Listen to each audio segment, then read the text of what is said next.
Hello बउआ। अमा सुन ना, हम कनी बाहर जा रहल छी, बाद में फोन करबो। कथी ला, कोनो काज की? रवि छे ना, तो सोचलिए कनी हिनका सने कनी कतो घुम आओ आई छथिन घर पर त नीक केला की घूम फिर ग, घुमला फिरला से ओना हो मूड फ्रेश होई छे, कनी कहियो कहियो एना घुम लेबाक चाही की। हाँ, तू की करे छा? हम की करब, बस घरे बैसल छी, रौद तापै छी, घर के ओगरवाही करै छी, तो सोचलिए कनी तोरा से बात करू। क्या भैया भाभी?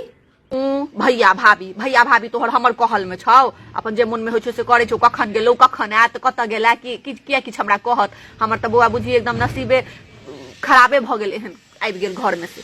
की करबी, अहिना होइ छे। हमरो साउस के नसीब खराबे छे, हमरा सन के पुतोह भेट गेले से। एना गेना एहन बात किया बजै छ गए? तोरा सन के पुतोह त लोग के भाग से भेटै छे।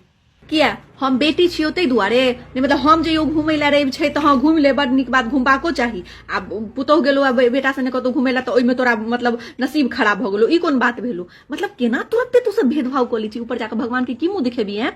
बैसल बैसल कोनो काज क ले, या लोग कहै छै बीह रचैत रहै छै बैसल बैसल।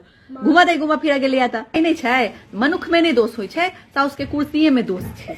कुर्सी पर बैसते देरी लोग के माथे दूसरे रंग भ जाइ छै। बुढ़िया नै तन राख फोन, हमरो माथा खराब करैत रहै छै। इहो छोड़ी सासुर जाके एहने भ गेल। अब कहू मन केहन करैया, अब कहू मन केहन करैया, अब कहू मन केहन करैया, अब